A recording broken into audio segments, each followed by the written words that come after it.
Bienvenue à Contes policiers, où les secrets persistent dans les coins ombragés. Ce soir, un esprit brillant, Miss Marple, fait face à une histoire effrayante. La femme en blanc aux funérailles. Une silhouette fantomatique apparaît lors d'un enterrement, mais qui se cache derrière le voile du chagrin? Le village de St. Mary Mead était depuis longtemps réputé pour son charme tranquille, le genre d'endroit où chacun connaissait les dates d'anniversaire des autres et où chaque scandale semblait couver, sans jamais s'enflammer. C'était un mardi matin, frais mais lumineux, lorsqu'une agitation inhabituelle perturba légèrement la routine par ailleurs tranquille. Miss Jane Marple, tricotant tranquillement à la fenêtre de sa chaumière bien rangée, observait avec un léger amusement les préparatifs du village pour les funérailles de Madame Penelope Carroway. La défunte était une femme redoutable, de celles qui dirigèrent sa maison et ses relations d'une main impérieuse. Même morte, elle semblait attirer l'attention. Le cimetière était inhabituellement bondé, non seulement par les personnes en deuil, mais aussi par les curieux, les voisins et ceux qui se prenaient pour des chroniqueurs officieux du village. Les chapeaux étaient délicatement portés, les murmures ricochèrent d'une pierre tombale à l'autre, et le murmure lointain d'un bavardage poli résonnait dans l'air vif. Miss Marple, comme toujours, observait tous ceux qui s'attardaient trop près du corbillard, qui évitaient le contact visuel et qui semblaient presque trop pressés de présenter leurs condoléances. « C'est dommage pour la pauvre Pénélope », murmura Madame Dolly Bantry en ajustant ses gants, tout en observant la foule rassemblée. Même si, je dois dire, elle pouvait être parfois assez pénible. Miss Marple hocha poliment la tête, bien qu'elle ait l'esprit ailleurs. Elle remarqua la posture raide de M. Leonard Carroway, le neveu du défunt, dont le regard allait et venait nerveusement. À côté de lui, une jeune femme vêtue d'une robe blanche immaculée, un choix qui contrastait avec le noir sombre des autres personnes endeuillées, se tenait presque statufiée, le visage pâle, l'expression indéchiffrable. La cérémonie commença comme prévu, des hymnes solennels résonnant sous les hautes arches de pierre. Pourtant, à mi-chemin, un halètement parcourut les bancs. Les têtes se tournèrent, les mains serrées. M. Carroway, qui chuchotait au vicaire, tituba soudain et s'écroula au sol, la main pressée contre sa poitrine.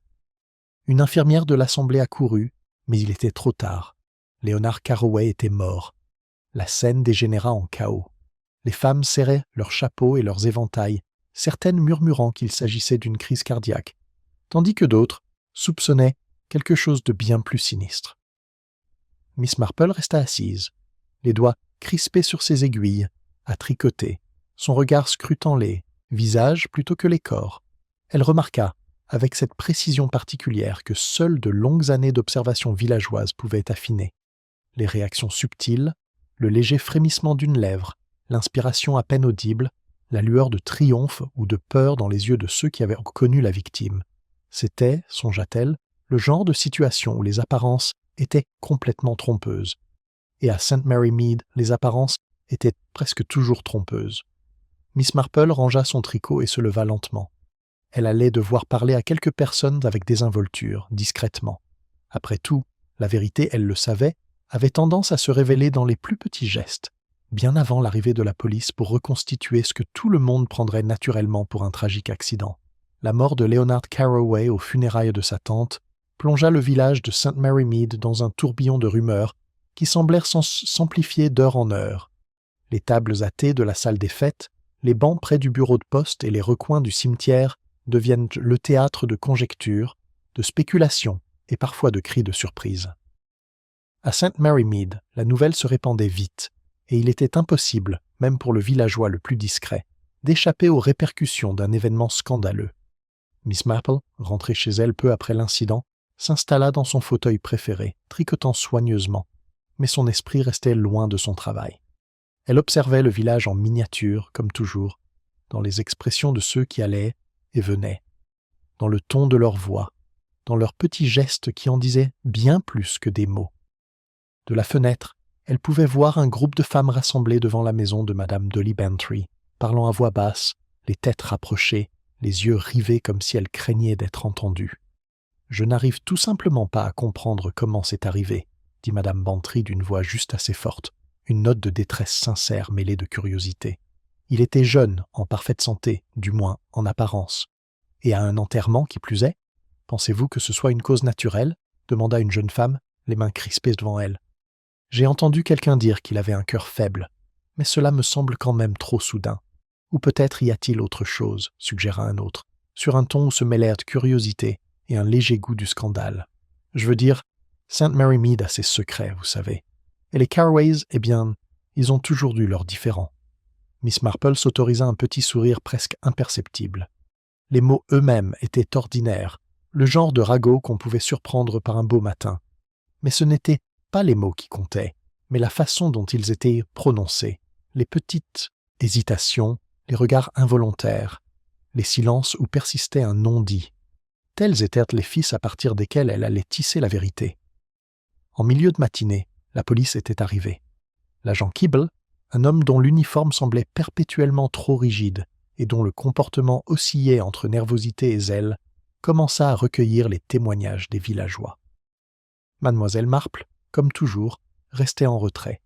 Elle savait que la police se concentrerait sur l'évidence, les explications faciles, une maladie non diagnostiquée, peut-être un trouble du rythme cardiaque, peut-être même un choc passager. Pourtant, elle avait le sentiment persistant, profond et inexprimé, que les apparences étaient, une fois de plus, trompeuses. Le vicaire a dit qu'il s'agissait d'une crise cardiaque, annonça l'agent Kibble à un petit groupe rassemblé près du portail du cimetière.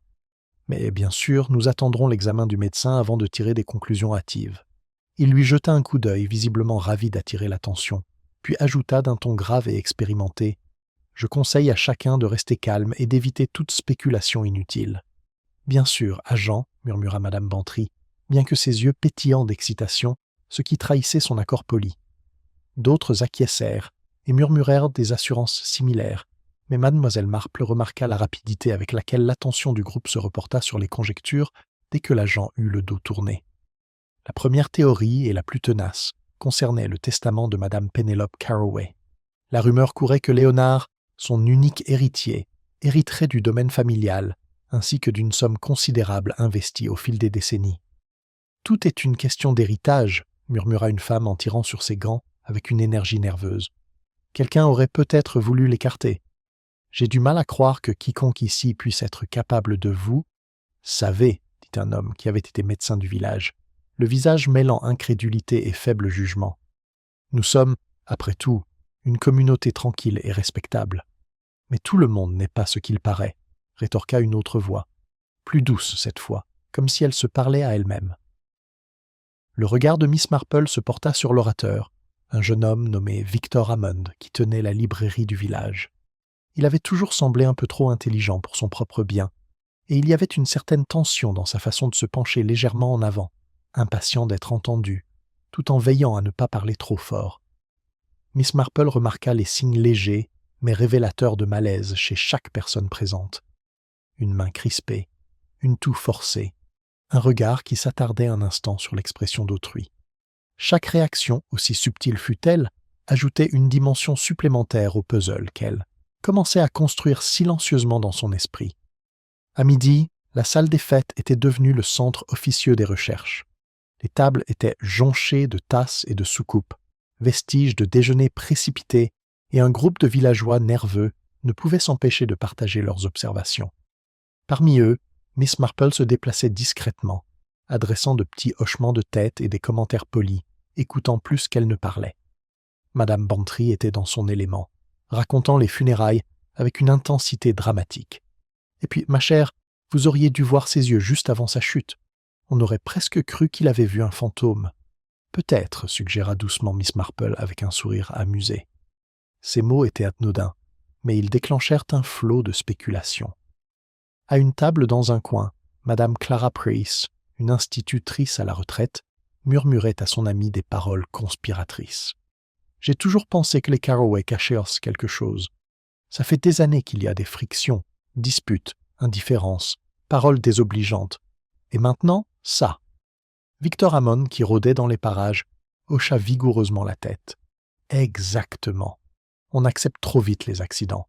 Il y a toujours un mobile, même s'il est caché sous la surface. La question est, lequel ? » Miss Marple, observant discrètement, se surprit à se poser la même question. Ce n'était pas seulement le quoi ou le comment qui l'intriguait, c'était le pourquoi, et surtout, qui avait si bien voulu le cacher. Elle percevait les courants sous-jacents de peur et d'anticipation, l'interaction entre respectabilité et ambition, et les petits signes souvent négligés qui en disaient plus que les mots. En milieu d'après-midi, la police avait interrogé la plupart des personnes présentes aux funérailles, mais le malaise persistait. Miss Marple remarqua notamment la jeune femme en blanc venue de l'église, dont la présence restait curieusement énigmatique. Elle avait peu parlé, présentant poliment ses condoléances tout en conservant une attitude sereine, presque surnaturelle. Pourtant, c'est la confiance tranquille de son sang-froid, plus que ses paroles, qui attira l'attention de Miss Marple. À mesure que la journée avançait, les ragots à St. Mary Mead prenaient une ampleur inédite. Chaque villageois semblait obligé d'inventer de petits détails, d'embellir les histoires ou de faire allusion à des secrets. Miss Marple, tricotant tranquillement à la fenêtre de son cottage, comprit que la vérité sur la mort de Leonard Carroway ne viendrait pas de spéculations ou de rumeurs, mais d'une observation attentive, celle qui exige patience et attention aux moindres détails. Elle a réfléchi à la nature du comportement humain, à la façon dont les gens réagissent lorsqu'ils éprouvent de la peur, de la culpabilité, ou cherchent à manipuler l'opinion aux signaux involontaires qui passent en entre les mailles du filet de la politesse, aux schémas qui révèlent les vérités subtiles mais tenaces des caractères. Ce sont ces signes qui la guideraient, plutôt que les déductions hâtives d'un agent de police nerveux ou les ragots de villageois inquiets. Le soir, le village était calme, mais une tension persistait dans l'air, telle une légère odeur de pluie portée par le vent. Les conversations avaient ralenti, la foule s'était dispersée, mais dans chaque maison, on murmurait, on spéculait et on craignait. Miss Marple, assise avec une tasse de thé et son tricot, ressentait les frémissements familiers d'une énigme qui ne se résoudrait pas sans une attention particulière, de la patience et la persévérance silencieuse qui l'avaient toujours guidée dans les secrets de St. Mary Mead. Demain, elle le savait, elle commencerait ses 12 investigations, posant des questions apparemment innocentes, écoutant plus qu'elle ne parlait, observant plus qu'elle ne révélait, et quelque part, dans les gestes ordinaires, les remarques désinvoltes et les regards cachés des villageois, la vérité attendait d'être découverte. Car dans ce village, comme dans tous les villages, les apparences peuvent être trompeuses et ceux qui paraissent être les plus calmes cachent souvent les plus grands secrets. Le lendemain de la mort subite de Leonard Carroway, le matin se leva dans un froid vif, la lumière du soleil filant à travers les rideaux de dentelle du salon de Miss Marple. Le village, encore animé par les spéculations liées aux funérailles, avait repris son cours normal, mais une tension persistait dans l'air, telle une ombre qui refusait de se dissiper. Miss Marple, toujours vigilante, préparait son modeste petit déjeuner et sirotait son thé avec une détermination tranquille. Aujourd'hui, décida-t-elle, elle commencerait ses douces investigations non pas en confrontant qui que ce soit directement, mais en observant et en écoutant, laissant les villageois se révéler dans leurs gestes ordinaires. Sa première étape fut le domaine de Carroway. La maison, une bâtisse majestueuse mais sans ostentation, à la lisière du village, semblait presque s'affaiblir sous le poids de sa récente tragédie. Les domestiques de Madame Penelope Carroway se déplaçaient avec une précision minutieuse, le visage impassible. Mais Miss Marple remarqua les petites traces d'anxiété, un tremblement de la main, une hésitation avant de répondre à une question, un coup d'œil vers la bibliothèque comme pour s'assurer que rien n'avait été dérangé. Elle fut accueillie par Madame Thompson, la gouvernante, une femme d'une bienséance irréprochable et d'une discrétion quasi légendaire. « Mademoiselle Marple, dit-elle en faisant une légère révérence, nous nous demandions si vous pourriez nous apporter un peu de réconfort. Tout le monde est perturbé, bien sûr. » « En effet, » répondit doucement Miss Marple, son regard parcourant la pièce, cataloguant les moindres détails. « J'imagine que cela a dû être difficile pour la famille, surtout compte tenu de la soudaineté du décès de M. Carroway. » Madame Thompson hocha la tête, mais ce n'était pas le chagrin qui marquait son expression, c'était la faible trace de quelque chose elcé à une appréhension, presque défensive, que Miss Marple a mise de côté pour une réflexion ultérieure. La sœur de Léonard, Margaret Carroway, arriva peu après. Jeune femme posée, à l'air d'une dignité tranquille. Elle semblait se tenir avec un effort qui confinait à l'attention. Son regard, sombre et observateur, se tournait parfois vers la cheminée, comme si elle attendait quelque chose ou quelqu'un qui se cache juste au-delà du bord de la conscience. « Mademoiselle Marple, dit Margaret en inclinant poliment la tête, c'est gentil à vous d'être venue. Ces dernières heures, on ne sait plus trop quoi répondre. » Miss Marple sourit doucement. Le village parlera, bien sûr, mais mieux vaut rester calme et observer attentivement. Souvent, la vérité se révèle dans les plus petits gestes. Margaret esquissa un léger sourire appréciateur. « Alors, je serais ravi de vos observations. Il y a des choses, je crois, que nous ne comprenons pas nous-mêmes. » Miss Marple, percevant cette ouverture, commença ses questions avec délicatesse. Elle s'enquit des dernières heures de Léonard, du déroulement des funérailles, et demanda s'il avait été malade ou anxieux. Comme prévu, les réponses de Margaret étaient mesurées, formulées avec soin, mais Miss Marple remarqua les infimes incohérences, la lueur d'hésitation, la façon dont son regard fuyait parfois celui de l'ancien collaborateur de sa tante, le léger tremblement d'un doigt posé sur le bord d'une tasse de thé. Chaque détail, aussi subtil soit-il, suscitait une nouvelle curiosité. Après sa visite, Miss Marple traversa lentement le village, échangeant quelques plaisanteries avec ses voisins. À la boulangerie, M. Halliday, le commerçant, fit une remarque sur la tragédie. « C'est une chose terrible, Miss Marple. Un jeune homme si bien est maintenant parti avant l'heure. Mais vous savez comment ces choses arrivent. Un cœur fragile, peut-être. On ne peut pas toujours prévoir. »« Oui, » acquiesça doucement Miss Marple, même si son esprit en énuméra chaque nuance. Le léger évitement du contact visuel, la façon dont ses mains frôlèrent un couteau à pain, le fait d'éviter soigneusement de mentionner la jeune femme en blanc. Le cœur est un organe imprévisible, certes. Pourtant, parfois, les apparences sont trompeuses. À la poste, des conversations similaires se déroulaient à voix basse. Madame Price, l'institutrice à la retraite, se penchait d'un air conspirateur au-dessus du comptoir. « Ce n'était pas naturel, murmura-t-elle. Je l'ai senti dès qu'il est tombé. Il y avait quelque chose de trop soudain, de trop précis. » Miss Marple hocha simplement la tête, sirotant son thé et écoutant attentivement. Ce n'étaient pas les déclarations audacieuses, mais les murmures discrets, comme elle le constatait souvent à St. Mary Mead, qui révélaient la vérité. Une tension subtile parcourait le village, un réseau de peurs, de suspicions et de non-dits qui, s'il était suivi attentivement, en révélerait plus que n'importe quelle confession. De retour à son chalet pour un bref répit, Miss Marple passa en revue ses observations. Les réactions des villageois se distinguaient par des schémas distincts. Certains étaient sincèrement choqués, d'autres exprimaient leur chagrin par convenance, tandis que quelques-uns avaient sans doute vu une opportunité dans la confusion. Elle avait déjà identifié de légères divergences de comportement, mais elle savait qu'il valait mieux se garder de tirer des conclusions hâtives. La patience était le véritable instrument de la découverte. Dans l'après-midi, elle visita le cimetière, soi-disant pour s'occuper de son petit jardin de fleurs, mais en réalité pour observer la scène de la mort de Léonard sous un autre angle. Le soleil projetait de longues ombres sur les tombes, et elle observa les villageois déambuler, certains s'arrêtant pour réfléchir, d'autres pour murmurer. L'agent Keeble arriva pour parler au vicaire, et Miss Marple remarqua la tension de l'homme à sa façon de se redresser, d'ajuster son chapeau et de jeter des coups d'œil répétés vers le petit groupe près du tombeau de Carroway. Il était compétent, peut-être, mais limité par son obéissance aux procédures plutôt que par sa perception. Son attention fut, comme auparavant, attirée par la jeune femme en blanc. Elle se tenait seule, les yeux fixés sur la tombe de Léonard, les mains jointes. Miss Marple l'observait attentivement. La posture de la femme était impeccable, son expression sereine, mais une légère crispation de la mâchoire, un léger froncement de sourcils suggérait une vigilance, et peut-être une émotion dissimulée. Miss Marple classa le détail, notant que ce calme apparent masquait souvent un trouble intérieur, ou parfois un calcul délibéré. Plus tard, au salon de thé du village, elle rencontra Madame Bantry et un petit cercle de voisins. La conversation, comme toujours, oscillait entre commérage et politesse. « Je ne peux m'empêcher de penser, murmura Madame Bantry, qu'il y a quelque chose qu'on ne nous dit pas. On remarque ces choses-là dans la vie. On les remarque, tout simplement. »« Oui, répondit Miss Marple d'une voix douce. On cache parfois des vérités sans même s'en rendre compte.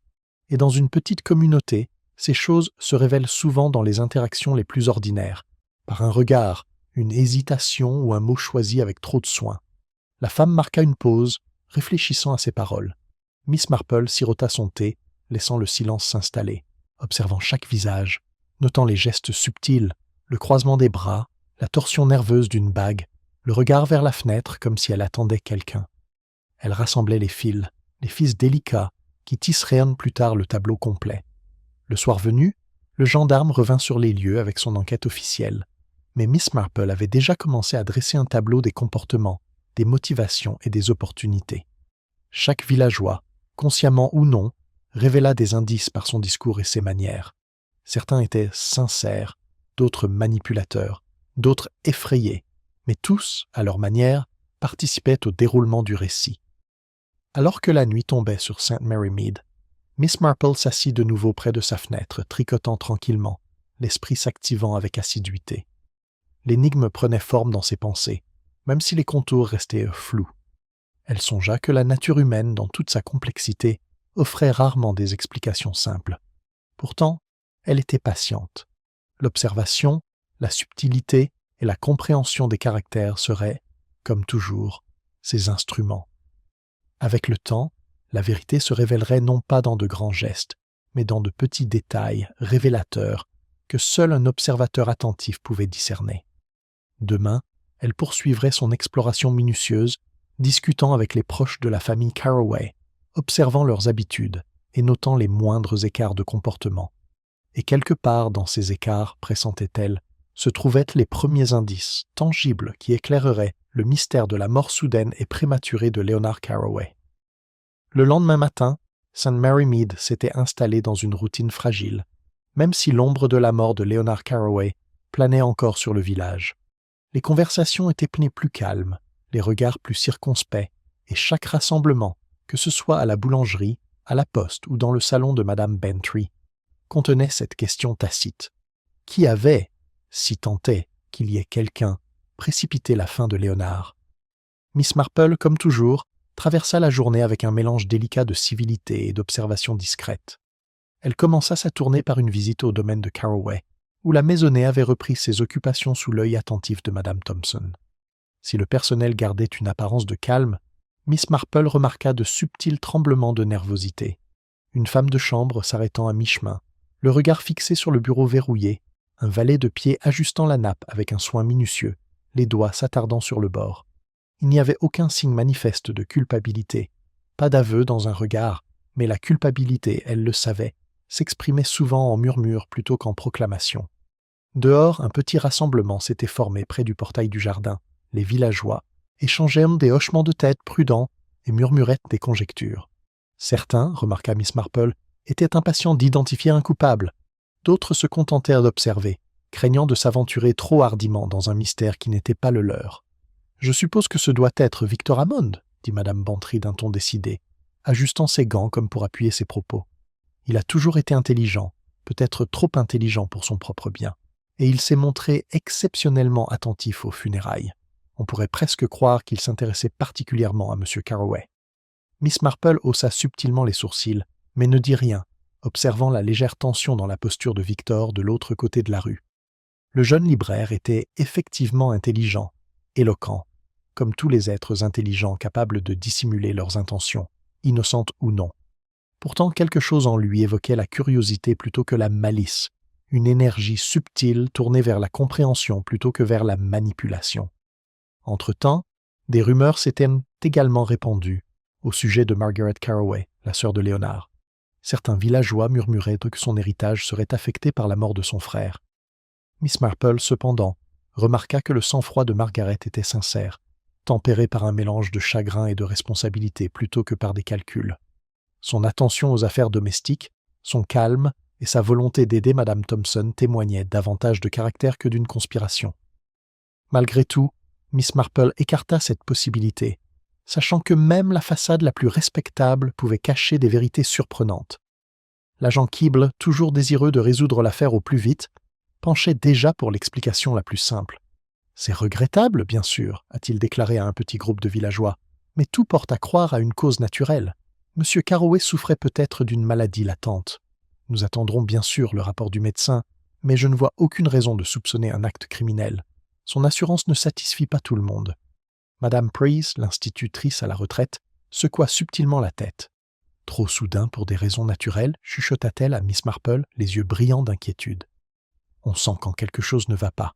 Je n'arrive tout simplement pas à croire que c'était le cœur. » Miss Marple hocha faiblement la tête, reconnaissant le sentiment sans l'encourager. Elle avait appris depuis longtemps que les affirmations directes attisaient souvent les soupçons, tandis qu'une observation discrète apportait des informations bien plus fiables. À midi, le domaine de Carroway était devenu le point de mire d'une enquête informelle. Amis, voisins et même parents éloignés passèrent devant lui sous couvert de condoléances, tandis que, Miss Marple, de son œil perçant, remarquait ceux qui semblaient sincèrement inquiets et ceux qui cherchaient une opportunité. Parmi ces derniers, un cousin éloigné nommé Alfred Pennington se démarquait. Son regard s'attarda un instant de trop sur le coffre-fort de la bibliothèque. Ses questions sur les habitudes de Léonard étaient précises, calculées et parfois indiscrètes. Pourtant, même ici, Miss Marple savait discerner la différence entre une curiosité innocente et une manœuvre subtile, tout en notant chaque détail pour un examen ultérieur. Le premier suspect officiel apparut à l'improviste, Madame Béatrice Carmichael, l'ancienne fiancée de Léonard, qui vivait tranquillement dans un village voisin. Elle était revenue tôt à l'annonce de la nouvelle, l'air mêlé de chagrin, d'indignation et de ressentiment, plus subtil. Elle s'approcha du groupe près du jardin avec une assurance posée. « Je n'arrive pas à y croire », dit-elle d'une voix calme, mais teintée de tension. Léonard était méticuleux. Il n'aurait pas négligé sa santé. Ça devait être quelqu'un.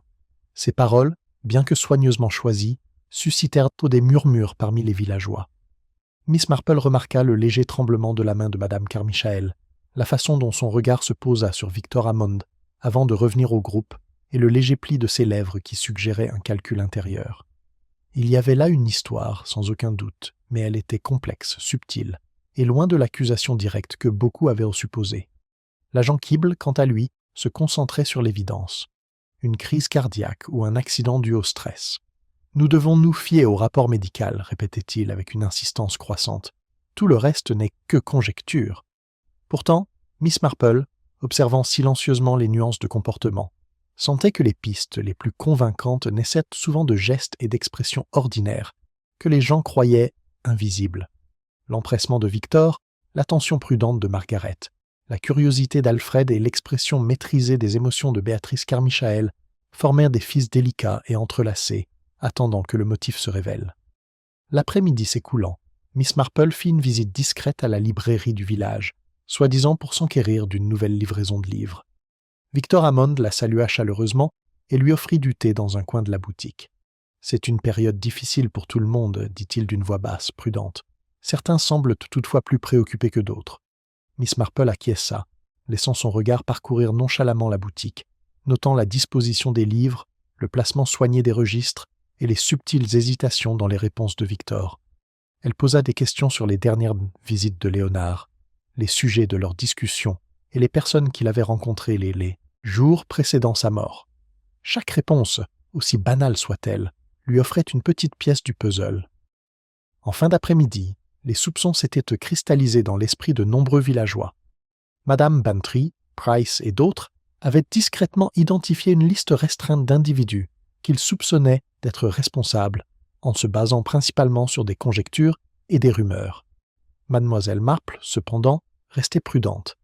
Elle comprenait que les apparences étaient notoirement trompeuses et que la véritable perspicacité exigeait du temps, de l'observation et la patience d'attendre que l'esprit humain se révèle. De retour à son cottage, tandis que le soleil disparaissait à l'horizon, Miss Marple réfléchit à ses observations de la journée. Les premiers suspects étaient sans conteste Victor Hammond, avec sa curiosité et son intelligence, Margaret Carroway, en sa qualité d'héritière et de gardienne, Alfred Pennington, dont l'intérêt pour le domaine semblait excessif, et Madame Carmichael, dont le chagrin contenu dissimulait des couches d'émotion. Pourtant, elle savait, d'instinct, que la vérité ne résidait pas dans les manifestations extérieures d'inquiétude, mais dans les subtilités, les regards fugaces, les gestes nerveux, les expressions involontaires de peur, d'espoir ou de culpabilité. Miss Marple était assise près de la fenêtre, tricotant comme elle le faisait souvent, tandis que le village s'installait dans le calme du soir. Au loin, les derniers visiteurs du domaine de Carroway rentraient chez eux, et le doux bourdonnement du village reprenait. Pourtant, sous ce rythme ordinaire, elle percevait une tension sous-jacente, des motivations cachées et des secrets délicats et entrelacés qui exigeraient bientôt d'être éclaircis. Demain, décida-t-elle, elle entamerait la phase la plus réfléchie de son enquête, s'adressant aux domestiques comme aux voisins, observant les moindres détails du comportement humain et testant discrètement les hypothèses. Car à Sainte-Marie-Mead, comme dans toutes les petites communautés, c'étaient souvent les gestes ordinaires, les subtiles incohérences et les détails passés inaperçus qui révélaient les vérités extraordinaires cachées sous un vernis de bienséance. Le lendemain matin, St. Mary Mead se réveilla sous un soleil pâle et brumeux, qui projetait de longues ombres sur les chaumières bien tenues et les rues pavées. Le village, bien qu'apparemment calme, portait encore les traces de la mort subite de Leonard Carroway. Les conversations étaient plus calmes, et les villageois semblaient plus posés dans leurs gestes, comme conscients que leur comportement pourrait être scruté non seulement par la police, mais par quelqu'un capable de saisir des subtilités que les forces de l'ordre pourraient ignorer. Miss Marple, assise près de sa fenêtre, un tricot à la main, observait le village à travers la douce brume. Son esprit reconstituait déjà les fils qu'elle avait observés les jours précédents. Gestes, poses, expressions fugaces de malaise ou d'anticipation. Pourtant, elle savait que l'énigme restait incomplète.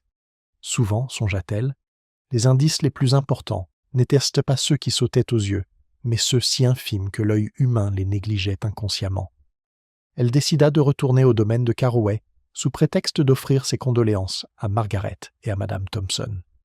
La maison, bien que silencieuse, dégageait une tension presque palpable. Madame Thompson la salua poliment, mais Mademoiselle Marple remarqua une légère raideur dans les épaules de la femme et la façon dont ses mains s'attardaient inutilement sur la théière.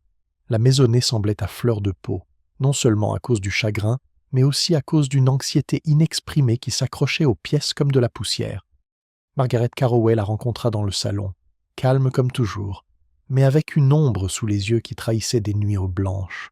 « Je suis contente que vous soyez venue, dit-elle.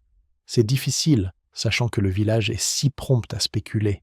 Chacun a sa théorie, et certains sont bien trop prompts à donner leur avis. » Miss Marple hocha la tête avec sympathie. L'esprit cherche des explications, même lorsqu'aucune n'est immédiatement évidente. Mais souvent, les plus petits détails, ceux que la plupart négligent, révèlent que la vérité. Leur conversation, bien que polie, était agrémentée par l'observation silencieuse de la pièce par Miss Marple. C'est là, au milieu des meubles ordinaires et des ornements soigneusement disposés, qu'elle remarqua quelque chose de si subtil qu'elle faillit le manquer. Un livre, posé légèrement de travers sur une table d'appoint. Le dos était usé, le titre partiellement masqué, et pourtant la position du volume suggérait qu'il avait été manipulé récemment. La curiosité de Miss Marple fut piquée. Elle tendit délicatement la main, ajustant le livre sans déranger les objets environnants. C'était un recueil de poésie, un ouvrage que Léonard appréciait, même si elle savait qu'il était rarement ouvert. Une légère trace sur la page intérieure attira son attention. Une tache presque imperceptible, comme si quelqu'un l'avait effleuré à la hâte. Madame Thompson, constatant son intérêt, s'approcha. « C'est l'un des livres préférés de M. Carroway, Miss Marple, » dit-elle d'un ton prudent, peut-être même réservé. « Il le lisait souvent autrefois, mais je ne vois pas pourquoi cela inquiéterait qui que ce soit aujourd'hui. Parfois, ce sont les plus petits gestes qui comptent, » dit doucement Miss Marple en remettant le livre à sa place. Elle nota mentalement la tâche, le placement inhabituel du livre, et le fait qu'il avait échappé à tout le monde. Aussi petit soit-il, il pourrait bien être la clé d'une compréhension plus profonde qu'il n'y paraissait. Après avoir quitté le domaine, Miss Marple parcourut le village, observant les réactions des villageois qu'elle croisait. Elle rendit visite à Victor Hammond à la librairie, soi-disant pour discuter d'une livraison récente, mais son regard se posait sans cesse sur ses mains, sa posture et les expressions qui se lisaient sur son visage dans ces moments d'inattention. Victor répondit poliment à ses questions, avec sa chaleur habituelle, mais une pointe d'hésitation se fit jour lorsqu'elle l'interrogea sur la dernière visite de Léonard. Sa visite fut brève, presque imperceptible, mais Miss Marple la remarqua et la classa parmi ses autres observations. Son arrêt suivant fut le bureau de poste, où Madame Priest triait le courrier avec sa précision habituelle. « C'est plutôt déconcertant, » dit Madame Priest en baissant la voix à l'approche de Mademoiselle Marple. « J'ai du mal à croire à quelle vitesse les gens tirent tous des conclusions hâtives. Il y a toujours plus dans une histoire que ce qu'on voit au premier abord. » « Oui, répondit Miss Marple, et souvent la vérité se cache dans les détails que les autres négligent. Elle se trouve dans un regard, un geste, ou même la façon dont un objet est placé. » Madame Price se pencha, baissant encore la voix. « J'avais cru voir quelque chose d'inhabituel hier dans le cimetière. Une silhouette, quelqu'un qui s'attardait au bord de la foule, observant plus qu'il ne pleurait. Ce n'était peut-être rien, mais cela m'a semblé étrange. » Les yeux de Miss Marple se plissèrent légèrement. Des gestes étranges peuvent parfois révéler bien plus que de bruyantes proclamations. Je m'en souviendrai. Elle remercia Madame Price et partit, descendant lentement le chemin du village, réfléchissant aux signes subtils qu'elle avait remarqués jusque-là, le livre égaré, les gestes hésitants de Victor Hammond et l'attention curieuse de la jeune femme en blanc à l'enterrement. Plus tard, elle rendit discrètement visite au vicaire, soi-disant pour lui présenter à nouveau ses condoléances. Le révérend Ashcombe se montra cordial, bien que visiblement affecté par les événements des derniers jours. Il évoqua la mort de Léonard d'un ton mesuré, décrivant les derniers instants des funérailles, mais l'attention de mademoiselle Marple fut attirée par quelque chose de bien plus subtil. Un mot qu'il tenait à la main, plié et en partie caché dans sa poche. C'était assez ordinaire, peut-être un pense-bête ou une liste de tâches, mais la façon dont ses doigts s'attardaient dessus suggérait de l'inquiétude, voire du malaise. Mademoiselle Marple, avec sa douceur, s'enquit nonchalamment des interactions de Léonard avec la congrégation les jours précédant les funérailles. Le vicaire répondit poliment, soulignant la civilité et la charité habituelle de Léonard. Pourtant, mademoiselle Marple remarqua le léger changement d'expression de son visage lorsqu'elle mentionna la jeune femme en blanc, un pincement, presque imperceptible des lèvres et une lueur d'hésitation dans son regard. C'était léger, facilement ignoré, mais pas à ses yeux exercés. Le soir, Miss Marple rentra à son cottage, emportant avec elle le léger parfum des feuilles d'automne et le poids de ses observations accumulées. Assise près de la fenêtre, elle tricotait tranquillement tout en repensant aux subtiles découvertes de la journée. Le livre déplacé, la tache sur ses pages, les réactions de Victor Hammond, de la jeune femme en blanc, et même les réponses prudentes du vicaire, tout cela formait les fils d'une tapisserie grandissante. La vérité, songea-t-elle, n'arrivait que rarement par des gestes audacieux ou des déclarations retentissantes. Elle était patiente, discrète, et souvent dissimulée dans les détails les plus banals. Ce qui comptait, c'était l'attention, l'observation et la capacité à relier des points apparemment insignifiants pour en faire un schéma cohérent. Alors que la lumière déclinait sur St. Mary Mead, le village s'installa dans le calme du soir. Pourtant, sous le rythme ordinaire, une tension latente persistait. Miss Marple, assise dans son fauteuil habituel, savait que la journée avait apporté bien plus que de simples observations. Quelque chose d'infime, presque invisible à l'œil non averti, commençait à prendre forme. Et dans cette révélation subtile, elle percevait le premier véritable indice qui pourrait bien éclaircir le mystère de la mort prématurée de Leonard Carroway. Demain, elle entreprendrait de suivre ses découvertes, s'adressant à ceux qui avaient manipulé le livre, à ceux qui avaient été les plus proches de Léonard, et à ceux dont les gestes les avaient trahis d'une manière qu'ils n'auraient pas pu prévoir. À St. Mary Mead, comme dans toutes les petites communautés, la vérité était visible, mais seulement pour ceux qui étaient prêts à regarder attentivement. En milieu de matinée, St. Mary Mead avait retrouvé un semblant de normalité, même si un léger malaise persistait, tel un faible écho sous le bourdonnement ordinaire du village. Miss Marple, marchant le long du chemin familier en direction du domaine de Carroway, remarqua les subtils signes d'appréhension chez les villageois qu'elle croisait.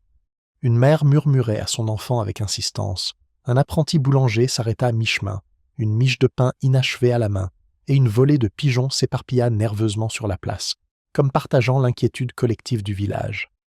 La visite de Miss Marple était motivée par la curiosité plutôt que par la nécessité. Elle souhaitait voir la maison Carroway dans le calme du jour, observer les interactions susceptibles de révéler des tensions passées sous silence dans l'effervescence des funérailles et les ragots qui s'ensuivirent. Madame Thompson, toujours courtoise, lui avoua avec un soulagement muet qu'il semblait réconfortant d'avoir à ses côtés une personne à la fois familière et perspicace. Margaret Carroway la reçut dans le salon où la lumière du soleil éclairait le sol ciré, illuminant la symétrie soignée des meubles et des ornements. La jeune femme avait retrouvé son calme, mais une légère tension subsistait dans sa posture. Miss Marple s'assit tranquillement, son tricot soigneusement rangé sur ses genoux, et attendit que la conversation s'engage naturellement. « C'est difficile, » dit Margaret après une pause, sa voix calme, mais teintée de ce que Miss Marple qualifiait de retenue, sachant combien de gens prétendent comprendre notre famille. Ils spéculent, ils supposent, et pourtant ils ignorent tout des subtilités qui régissent nos vies. Miss Marple hocha doucement la tête. Les petites complexités contiennent souvent plus de vérité que les grandes déclarations. On agit en fonction de ce qu'on a enduré, de ce qu'on espère et de ce qu'on craint. Parfois, le geste le plus simple en dit plus que les mots. Margaret réfléchit à cela, les yeux plissés d'un air pensif. C'est vrai. Mon frère Léonard était méticuleux, peut-être même obsessionnel. Mais il y avait des désaccords, mineurs au début, qui s'envenimaient parfois. Rien que quiconque extérieur à la famille ne remarquerait. Pourtant, parfois, ces petites tensions grandissent discrètement, jusqu'à ce qu'un événement isolé les amplifie. La curiosité de Miss Marple s'intensifia. « Voudriez-vous partager certains de ces désaccords » demanda-t-elle doucement, encourageante sans insister. Margaret hésita, une lueur d'inquiétude traversant son visage. Il y avait, par exemple, une dispute concernant la gestion du domaine. Léonard avait des opinions bien arrêtées, et malgré mon respect pour lui, il les trouvait parfois excessives. Et puis, il y avait Alfred Pennington, ajouta-t-elle d'un ton légèrement aigre, dont les visites semblaient toujours opportunistes. C'est un cousin éloigné, mais il s'intéresse à la propriété de manière difficile à ignorer. Miss Marple nota subtilement l'accent mis. Après tout, l'opportunité et la proximité étaient souvent aussi pertinentes que le mobile pour déterminer la culpabilité. Tandis que la conversation se poursuivait, Madame Thompson entra brièvement, portant un plateau de thé et de biscuits. Ses gestes étaient précis, presque répétés, mais mademoiselle Marple remarqua une légère hésitation lorsqu'elle déposa le plateau devant Margaret. Une lueur de tension dans ses yeux suggéra que le personnel, lui aussi, avait connaissance ou soupçonnait des choses non dites. Plus tard, Miss Marple décida de retourner à la librairie du village, où Victor Hammond préparait de nouvelles livraisons de romans. Leur conversation précédente n'avait pas révélé grand-chose, mais elle sentait chez lui des observations qui pourraient s'avérer importantes. Victor la salua chaleureusement, un sourire courtois masquant les pensées qui traversaient son regard. « Mademoiselle Marple, commença-t-il en parcourant une étagère, « c'est troublant, vous savez. Tout le monde tire des conclusions comme s'il comprenait la situation. » Léonard était, à bien des égards, un homme réservé. Je ne vois pas comment quelqu'un d'autre pourrait prétendre connaître ses affaires. Oui, acquiesça Miss Marple, même si souvent, même les actions privées d'un homme influencent les autres plus qu'ils ne le souhaitent, et la façon dont les gens réagissent peut en dire long sur ce qui s'est passé. Le regard de Victor se posa sur un client qui flânait à proximité, et pendant une fraction de seconde, Miss Marple remarqua une légère tension dans sa posture. Il parlait avec prudence, pesant chaque mot, mais même la formulation la plus prudente ne parvenait pas à masquer entièrement la curiosité et l'attention qu'il avait portées aux faits et gestes de Léonard ces dernières semaines. Depuis la librairie, mademoiselle Marple se dirigea vers la salle des fêtes, où les habitants s'étaient rassemblés pour la réunion hebdomadaire du comité. Le sujet, apparemment banal, était teinté par la mort de Léonard. Madame Price et Bantry menèrent des discussions sur les événements sociaux et les œuvres caritatives, mais les spéculations concernant le domaine de Carroway restaient palpables. Alfred Pennington, le cousin éloigné dont Margaret avait parlé, était présent, adossé nonchalamment à une table, observant la salle.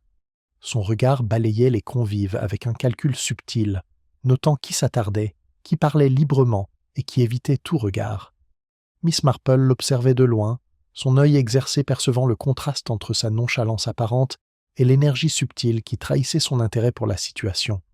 C'est alors qu'une petite confrontation eut lieu, passée inaperçue de la plupart, mais significative pour Miss Marple. Madame Price, avec sa précision habituelle, aborda Alfred directement, l'interrogeant sur ses récentes visites au domaine de Carroway. Alfred répondit avec aisance, d'un ton poli mais ferme, conservant une apparence d'innocence.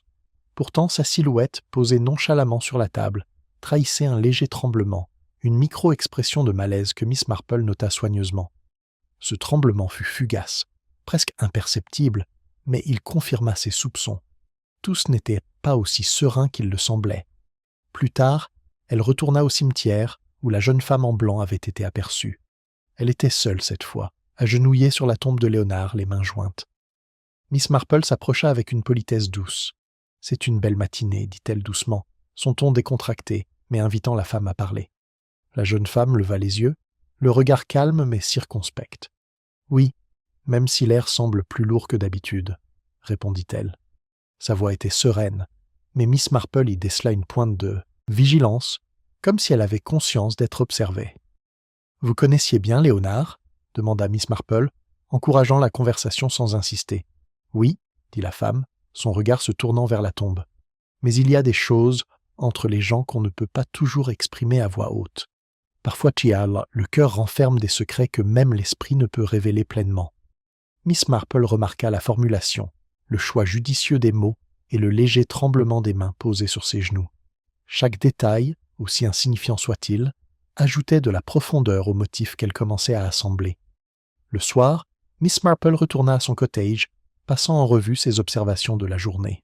Elle repensa aux tensions domestiques, aux subtils signes d'anxiété d'Alfred Pennington, à la curiosité prudente de Victor Hammond et au comportement énigmatique de la jeune femme en blanc. Chaque interaction, chaque micro-expression, chaque hésitation mineure formait un réseau de relations, de motivation et d'opportunités. Le village, d'apparence sereine sous la lumière déclinante, dissimulait plus qu'il ne révélait. De petites confrontations, des griefs intimes et des désirs cachés se croisaient sous le vernis de la bienséance.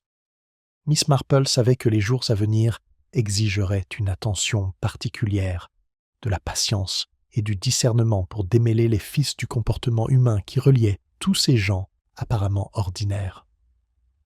Alors que la nuit tombait sur St. Mary Mead, elle était assise près de sa fenêtre, tricotant tranquillement, tandis que son esprit travaillait sans relâche. Les tensions cachées, les motivations cachées et les subtiles incohérences qu'elle avait relevées allaient, elle le savait, se révéler cruciales. L'histoire ne se limitait plus à Leonard Carroway. La mortille s'agissait des relations et des secrets qui avaient amené le village à cet équilibre délicat et plein de suspense. Demain, elle poursuivrait ses investigations, sondant doucement, observant discrètement et laissant les petites révélations s'accumuler dans un modèle qui finirait par éclairer la vérité cachée. En milieu de matinée, le village de St. Mary Mead avait pris un rythme incertain, les rumeurs des premiers jours tempérées par un désir commun de retrouver une routine normale. Pourtant, sous cette apparence paisible, une tension subtile subsistait, palpable dans la façon dont les villageois échangèrent des regards ou hésitaient avant de parler. Miss Marple, assise dans sa chaumière, son tricot posé, pressentait que la journée apporterait quelque chose d'inattendu. Son intuition ne s'était jamais trompée. Sa première étape fut le domaine Carroway. La maison, bien que calme en apparence, dégageait une certaine convenance. Margaret Carroway l'accueillit dans le salon, l'air posé mais réservé.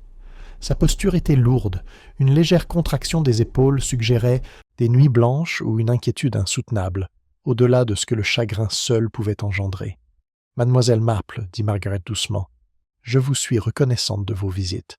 C'est difficile de gérer la curiosité du village tout en gérant la maison. Mais il s'est passé quelque chose ce matin. L'intérêt de Miss Marple fut piqué, et son tricot fut momentanément oublié. « Dis-moi, dit-elle doucement, son regard scrutant Margaret, avec cette intensité silencieuse qui avait longtemps perturbé ceux qui n'étaient pas habitués à son regard. Margaret hésita, puis parla d'un ton mesuré. Il s'agit de Victor Hammond. Ce matin, il est revenu à la propriété à l'improviste. J'étais en train de ranger des papiers dans le bureau quand il est arrivé. J'ignore pourquoi il se rendait à la maison à cette heure-là, mais ses questions étaient pointues, presque indiscrètes. Je ne savais pas quoi répondre, et il est parti brusquement en réalisant mon incertitude.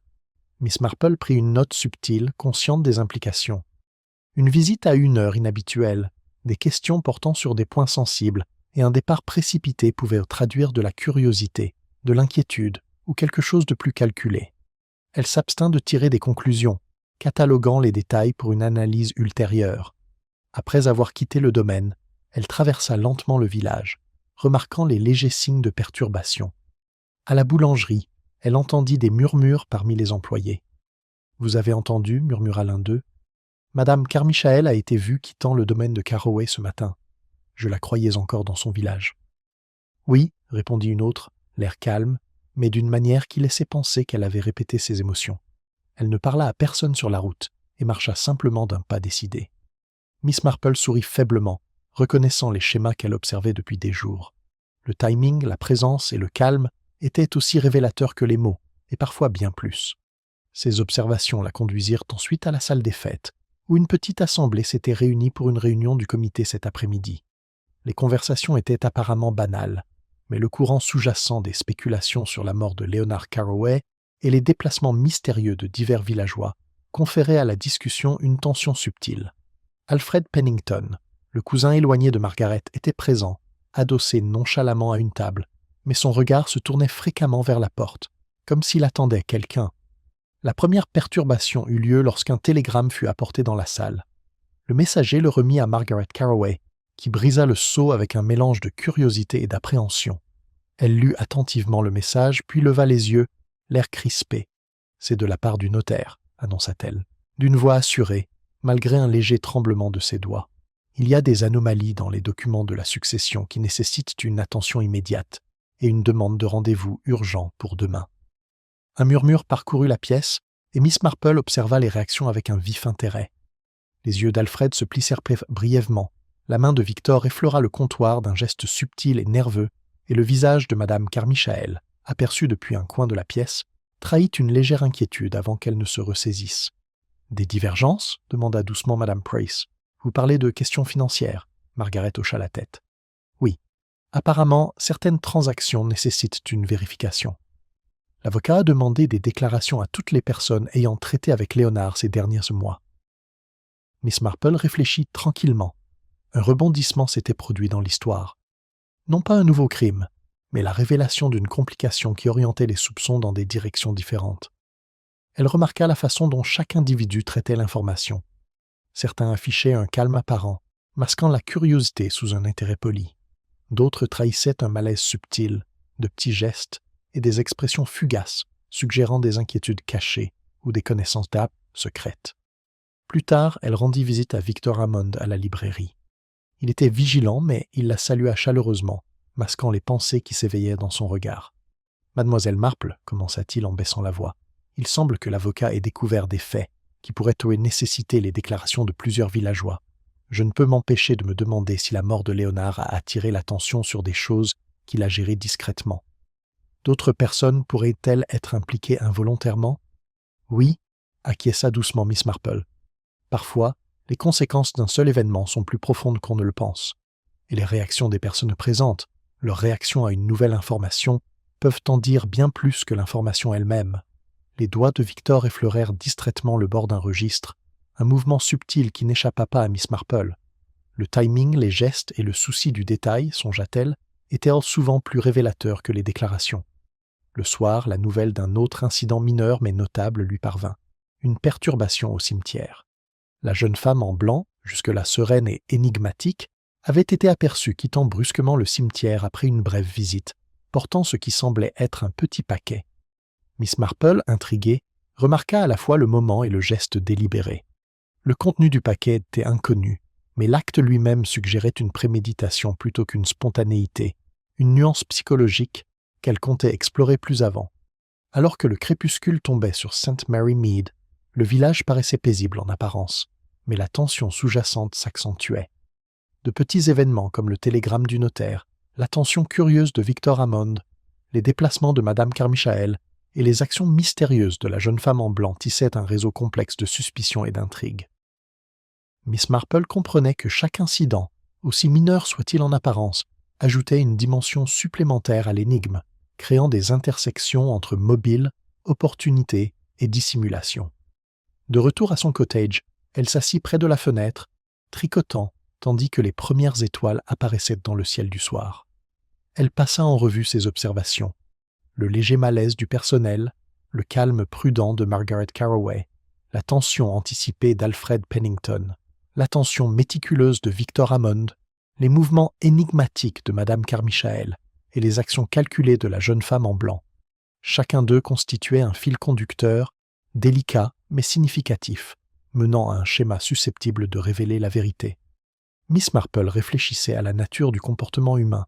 Un simple événement inattendu, un télégramme, une visite mystérieuse ou un geste apparemment anodin pouvait bouleverser les hypothèses, raviver les soupçons et révéler des motivations cachées. Patience, attention et discernement des détails subtils étaient primordiaux, se rappela-t-elle. Demain, elle poursuivrait ses investigations avec une approche plus réfléchie, suivant chaque fil conducteur de comportement et d'observation. Elle interrogerait discrètement, testerait les réactions et laisserait les gestes ordinaires des villageois révéler ce qu'ils avaient tenté de dissimuler. À St. Mary Mead, comme toujours, la vérité attendait tranquillement, cachée à la vue de tous, prête à éclater à ceux qui seraient observés avec suffisamment d'attention. L'air matinal de St. Mary Mead était inhabituellement vif, chargé d'un léger parfum de feuilles d'automne et d'un arôme lointain de pain frais. Le village semblait paisible en apparence, mais un léger malaise persistait, tel un murmure à peine audible qui parcourait les rues et les chaumières. Miss Marple, assise près de sa fenêtre, son tricot soigneusement rangé à côté d'elle, avait passé les premières heures à planifier ses prochaines étapes. Les observations recueillies au cours de la semaine précédente exigeaient un tissage minutieux pour que la vérité éclate. Sa première visite fut au domaine de Carroway, où elle avait convenu, sous prétexte d'une visite amicale, de parler à Margaret. La jeune femme l'accueillit avec une chaleur polie, bien que Miss Marple remarquât une légère tension dans sa posture, une retenue dans ses mouvements suggérant qu'elle agissait consciemment en mode calme. « C'est bon de vous voir, Miss Marple, » dit Margaret en lui faisant signe de s'asseoir dans le salon ensoleillé. Il semble que les bavardages du village se soient quelque peu calmés, même si on ne sait jamais quand la curiosité reviendra. Miss Marple sourit faiblement. « La curiosité est une créature incontrôlable dans un village, » dit-elle. Pourtant, ceux qui la comprennent savent observer sans révéler ce qu'ils remarquent. Elle sirota son thé, observant attentivement la réaction de Margaret. Le léger haussement de ses sourcils et le pincement presque imperceptible de ses lèvres suggéraient qu'elle était consciente d'être observée, même si elle ignorait totalement ce que l'observateur cherchait à discerner. Leur conversation s'orienta naturellement vers le récent télégramme du notaire, et Mademoiselle Marple prit soin d'introduire de brèves questions, apparemment anodines, sur la succession, la maison et les déplacements de ceux qui avaient rencontré Léonard. Chaque question visait moins à extraire des informations qu'à sonder les réactions. Margaret répondit poliment, mais Mademoiselle Marple remarqua la façon dont ses doigts tapotaient légèrement la coudoir de son fauteuil, sa brève hésitation avant de mentionner Alfred Pennington et le léger déplacement de son regard vers la fenêtre. Après avoir quitté le domaine, Miss Marple parcourut le village, s'arrêtant pour discuter avec ceux dont le comportement avait attiré son attention. Elle s'arrêta d'abord à la librairie de Victor Hammond, où le jeune homme l'accueillit avec sa chaleur habituelle. « Mademoiselle Marple, » dit-il d'un ton léger, « je voulais justement vous demander comment vous avez observé les réactions de chacun ces derniers jours.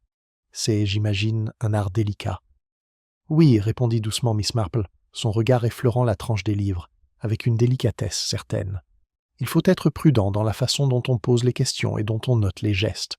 Même la remarque la plus anodine peut en révéler bien plus qu'on ne le souhaite. » Victor hocha la tête, lui offrant du thé, et ils parlèrent de choses générales, l'arrivée des nouveaux titres, la réponse du village au télégramme du notaire et les habitudes de Léonard.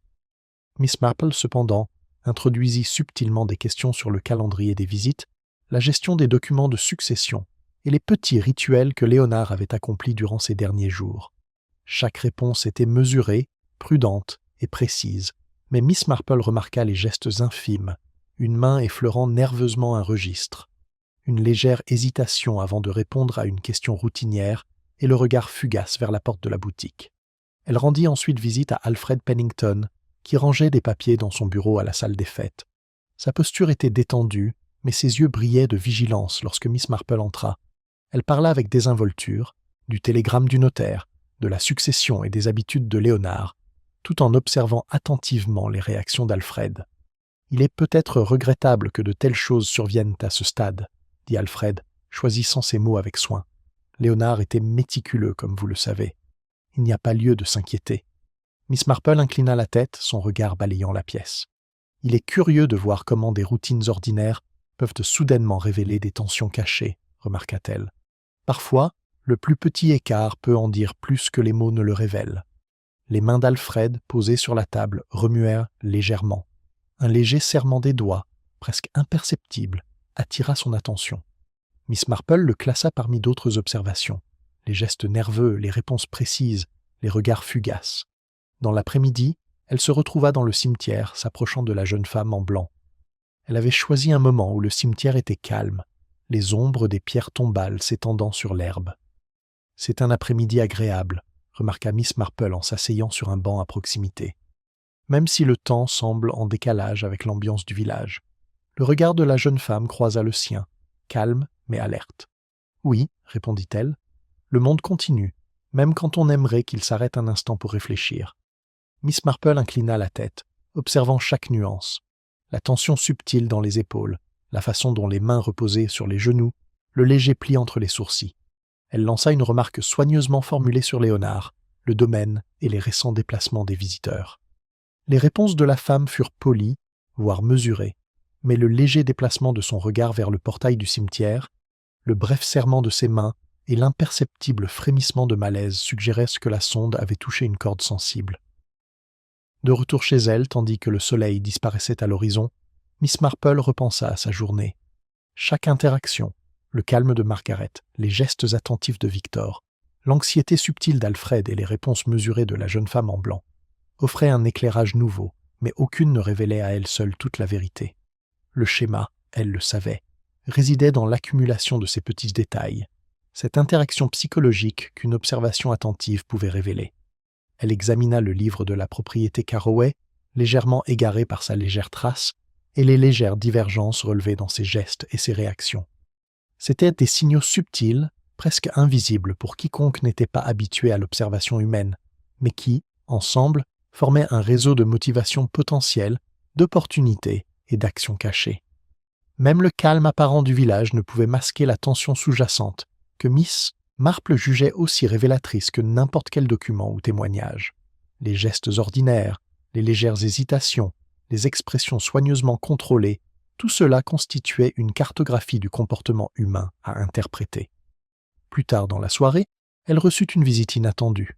Madame Price arriva, prétendant vouloir lui offrir un thé tardif. Son attitude était cordiale, mais une lueur de curiosité brillait dans ses yeux, suggérant qu'elle avait observé les mêmes petits détails que Miss Marple appréciait. « Mademoiselle Marple, dit doucement Madame Price, j'ai remarqué quelque chose d'assez étrange hier. Au domaine, une domestique du personnel subalterne semblait inhabituellement anxieuse lorsque je l'ai interrogée sur des questions de routine. Il y avait quelque chose dans son regard, une hésitation qui ne correspondait pas à une timidité ordinaire. » Miss Marple écouta attentivement et hocha la tête. « Merci, Madame Price. C'est précisément le genre d'observation qui peut éclairer des choses bien au-delà de sa signification apparente. Les gens révèlent des vérités par des moyens subtils, souvent inattendus. Même un simple tremblement ou une pause peut indiquer une connaissance, une peur ou une intention. » Madame Price hocha la tête, l'air pensif. Je me demandais si quelqu'un d'autre l'avait remarqué, mais la plupart étaient trop concentrés sur les suspects évidents. Il me semble que l'ordinaire révèle l'extraordinaire, à y regarder de plus près. Miss Marple sourit faiblement, inclina la tête en signe d'approbation et leur servit du thé à tous les deux.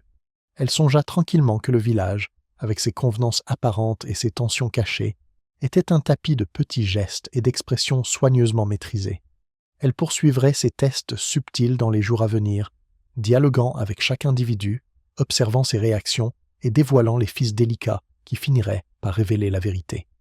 À la tombée de la nuit, Miss Marple s'installa dans son fauteuil près de la fenêtre, tricotant tandis que les premières étoiles apparaissaient dans le ciel. Le village, au moins, semblait dissimuler le silence. Chaque geste, chaque hésitation, chaque regard était un murmure d'informations. Et elle, avec patience et attention, allait les reconstituer jusqu'à ce que la vérité cachée apparaisse. Demain apporterait de nouvelles investigations, de nouveaux tests subtils, et peut-être un pas de plus vers la résolution que seule une observation attentive pouvait apporter.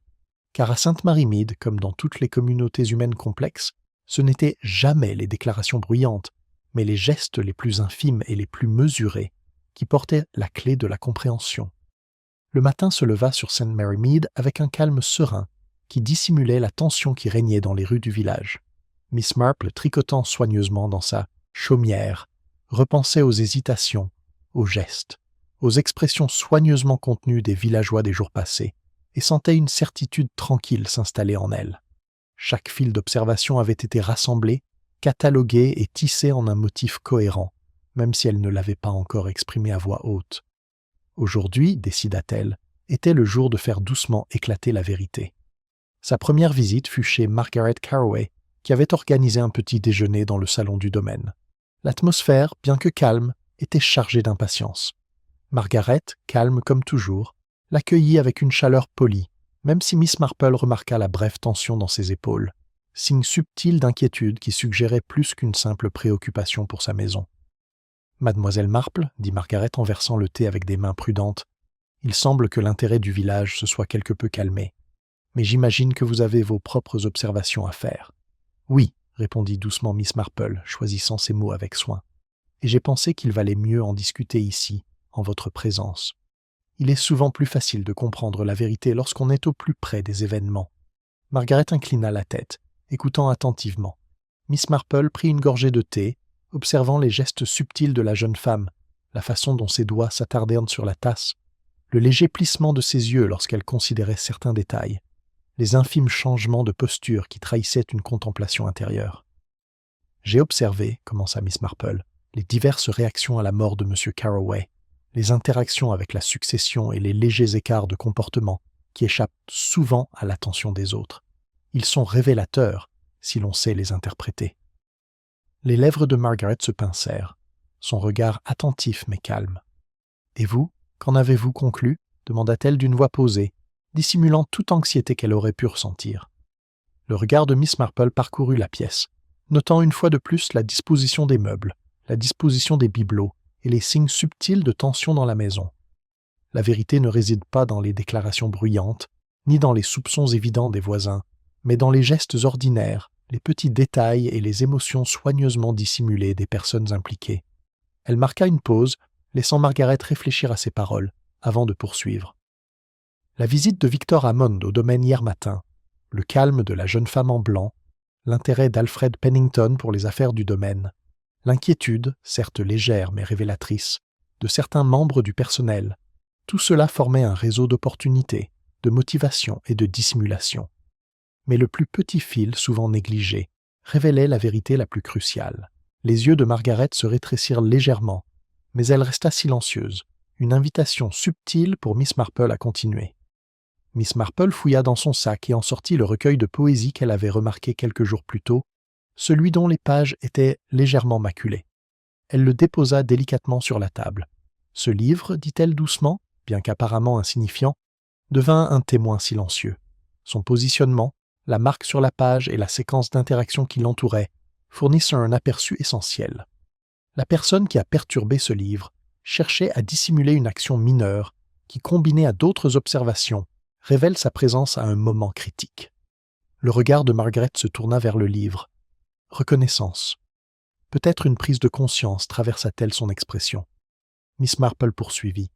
La servante, la jeune femme de chambre, qui paraissait inhabituellement anxieuse lorsqu'on l'interrogea, trahit par inadvertance sa connaissance des événements ayant conduit à la mort de M. Carroway. Ses gestes, bien qu'inconscients, indiquaient une séquence précise, la manipulation des documents, la synchronisation des déplacements et les interactions avec les personnes les plus proches de l'administration du domaine. À ces mots, le calme de Margaret s'adoucit légèrement, signe subtil que Miss Marple approchait du cœur du sujet. Cependant, ajouta Miss Marple d'un ton calme mais précis, l'acte en lui-même n'était pas un simple accident. Il s'agissait d'une préparation minutieuse, conçue pour paraître naturelle, pour s'intégrer au déroulement habituel des funérailles et de la succession. La personne responsable s'appuyait sur les distractions du chagrin, des ragots et des attentes sociales, certaines que personne ne remarquerait le moindre écart. Elle marqua une pause, laissant le poids de ses mots se calmer. Puis, avec une délicate précision, elle désigna l'individu. La véritable responsable de la mort de M. Carroway, Mademoiselle Margaret, n'était ni l'étranger évident, ni la jeune femme en blanc, ni la cousine, ni même les amis bien intentionnés. C'était quelqu'un de la maison qui, sous des apparences respectueuses et loyales, avait saisi l'occasion pour agir, espérant que les apparences masqueraient ses intentions. Les yeux de Margaret s'écarquillèrent légèrement, une lueur d'incrédulité puis de compréhension traversant son visage. Miss Marple se pencha en avant et parla doucement. La personne qui avait manipulé le livre, qui l'avait ajusté, qui avait effleuré les pages avec une attention apparemment désinvolte. Ce petit geste, passé inaperçu, était le témoin silencieux. Il révélait la présence d'une personne agissant délibérément au moment de l'évanouissement de M. Carroway. C'est en observant le comportement, plutôt qu'en se fiant à des spéculations que la vérité émerge. Les doigts de Margaret se crispèrent sur sa tasse de thé, sa voix à peine plus forte qu'un murmure. Et le mobile? Le regard de Miss Marple resta fixe. Le mobile, comme pour beaucoup d'actions humaines, est lié à l'opportunité et au désir. Il y avait des questions financières, certes, mais surtout une frustration sourde, le sentiment d'être ignoré, peut-être sous-estimé. L'individu agissait sous couvert de routine, persuadée que personne ne soupçonnerait ce qui se cachait dans l'ordinaire. Elle marqua une pause, puis ajouta avec douceur et fermeté « Il était remarquable de constater à quel point les gestes les plus ordinaires, ceux que l'on qualifie de désinvoltes, de routiniers ou de triviaux, révèlent souvent les extraordinaires vérités du comportement humain.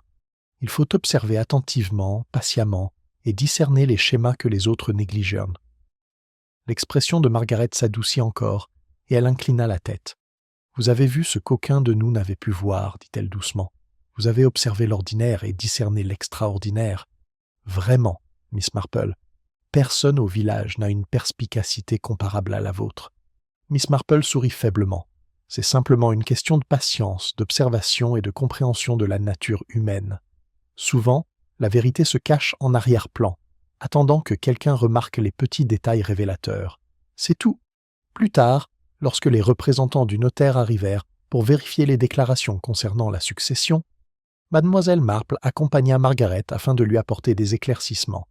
Elle observa les interactions, les gestes discrets de satisfaction étaient mesurés, les mots choisis avec soin, et les subtiles incohérences qu'elle avait répertoriées au fil des jours se mirent en place, révélant un récit cohérent qu'aucun observateur ordinaire n'aurait pu discerner. Le soir, le village s'installa dans un calme empreint, pour la première fois, d'une pointe de résolution. Miss Marple retourna à son cottage, tricotant tranquillement près de la fenêtre, tandis que le crépuscule s'épaississait. L'énigme n'était plus une collection de gestes et d'observations isolées, mais un schéma complet de comportements humains, d'opportunités et d'intentions. La tranquillité apparente du village trahissait la tranquille compréhension que la justice, à sa manière discrète, avait été respectée et notée. À St. Mary Mead, les apparences pouvaient être trompeuses, les convenances sociales pouvaient obscurcir les motivations, et des gestes ordinaires pouvaient émasquer des actions extraordinaires. Pourtant, l'observateur attentif, patient et attentif, pouvait voir ce que les autres ignoraient. Et Miss Marple, comme toujours, avait observé. Le matin suivant la révélation, un doux silence régnait sur St. Mary Mead. Le village, tendu depuis des jours par les spéculations et une suspicion subtile, affichait désormais une résolution modérée. Malgré le rythme habituel des boulangeries, l'ouverture des guichets de poste, l'animation des enfants à l'école, les villageois prenaient discrètement conscience que la vie avait changé, même si c'était imperceptible. Miss Marple, assise près de sa fenêtre, observait la scène avec sa sérénité habituelle. La place du village, baignée par la douce lumière de l'aube, semblait inchangée, mais elle remarqua de subtiles différences. Les conversations étaient mesurées, les gestes soigneusement composés et les regards plus posés. Les gens se déplaçaient avec une conscience renouvelée, conscients à la fois de leurs propres actions et de celles des autres. Elle repensa aux funérailles de la veille, à la mort soudaine de Leonard Carraway, aux indices subtils, aux tensions entre famille, amis et villageois, et aux actions soigneusement dissimulées de ceux dont les motivations étaient restées secrètes, jusqu'à ce que son observation patiente les révèle. Chaque geste, chaque hésitation, chaque acte apparemment anodin avait contribué à la compréhension finale de la vérité. En milieu de matinée, Miss Marple décida de visiter à nouveau le domaine de Carraway. Margaret l'accueillit avec une courtoisie calme, même si une douceur nouvelle se lisait dans son expression, un soulagement discret maintenant que la vérité avait éclaté. « C'est un étrange réconfort, dit Margaret en servant du thé, de savoir que ce qui était caché est désormais compris. Le village ne parlera peut-être jamais ouvertement des événements, mais ceux qui ont été attentifs ont compris toute l'histoire. » Miss Marple hocha la tête et choisit un siège près de la fenêtre, où la lumière du soleil caressait doucement le sol poli. Comprendre, à sa manière, apporte souvent plus de soulagement que les déclarations les plus élaborées. On peut choisir d'oublier les détails, mais on n'oublie pas les impressions de vérité. Le regard de Margaret s'adoucit. Le personnel de maison était anxieux, mais prudent. Je suppose qu'ils comprennent maintenant que leur loyauté, même incontestée, ne pouvait occulter de petites vérités à quelqu'un qui observait attentivement. En effet, Miss Marple était d'accord. Même les plus petits gestes révèlent le caractère. Il est remarquable de constater à quel point un comportement ordinaire, observé avec patience et attention, en révèle plus que n'importe quel témoignage. Après avoir quitté le domaine, Miss Marple parcourut le village. Les habitants la saluèrent d'un léger hochement de tête, certains avec une vague gratitude, mais aucun ne parla explicitement de la résolution. Le boulanger, disposant les pains sur le comptoir, lui adressa un bref sourire. La postière, distribuant les lettres, ajouta une subtile inflexion de reconnaissance. Même la jeune femme en blanc passa avec une sérénité posée, un léger signe de tête indiquant la présence de Miss Marple. Le village semblait respirer plus librement, même si Miss Marple remarqua que sous le calme retrouvé se cachait une conscience sourde de la fragilité des apparences.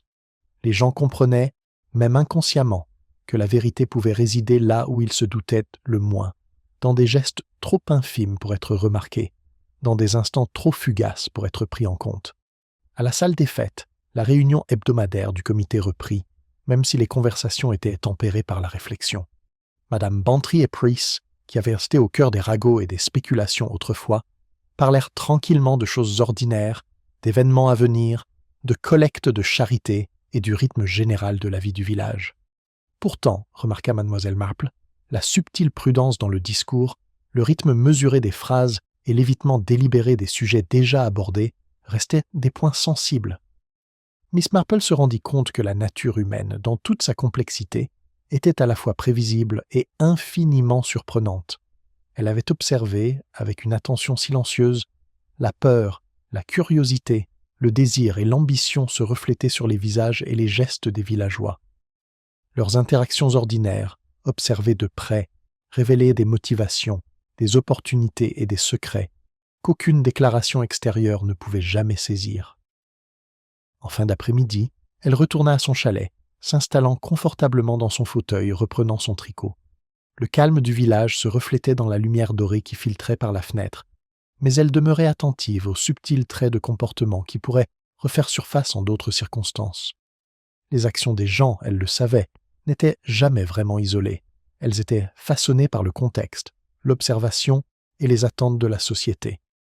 Elle considérait les individus dont les actions avaient été les plus significatives: Margaret Carraway, Victor Hammond, posé et appliqué, Alfred Pennington, intelligent et curieux, Madame Carmichael, prudente et calculatrice, maîtrisée et réfléchie, et la jeune femme en blanc, énigmatique et pourtant révélatrice dans ses moindres gestes.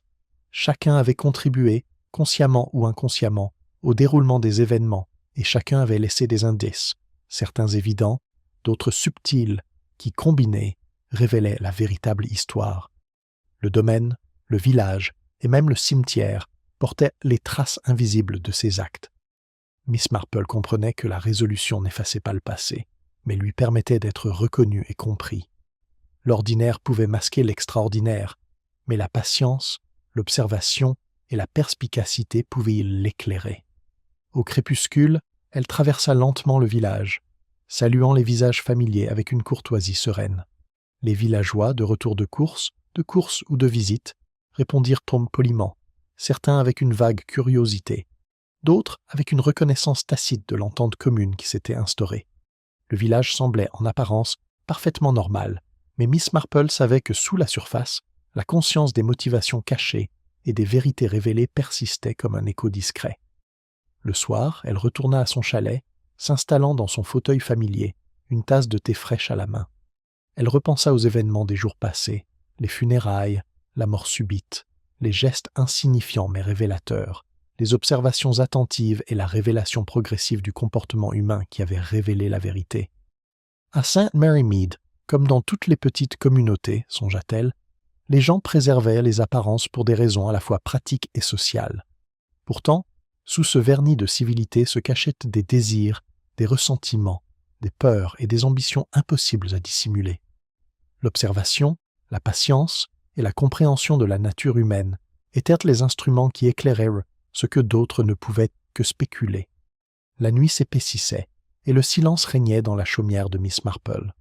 Elle réfléchissait aux subtiles leçons de l'enquête, à l'importance d'observer sans interférence, d'écouter sans juger et de noter ce qui est habituellement négligé. Dans le paisible village, la vie continuait, les voisins se retrouvaient, les enfants jouaient et la routine reprenait, mais les événements entourant la mort de Léonard Carraway restaient un discret rappel des vérités cachées dans les gestes ordinaires. Tandis qu'elle posait son tricot et se préparait à se reposer, Miss Marple s'autorisa un petit sourire entendu. Le village, en apparence calme, avait été observé et compris. La justice, à sa manière subtile et discrète, avait été rendue non par des accusations virulentes, mais par une attention discrète, une déduction minutieuse et une interprétation patiente de la nature humaine. À St. Mary Mead, les apparences pouvaient être trompeuses, mais un œil observateur, calme et perspicace, percevait toujours l'extraordinaire dans l'ordinaire.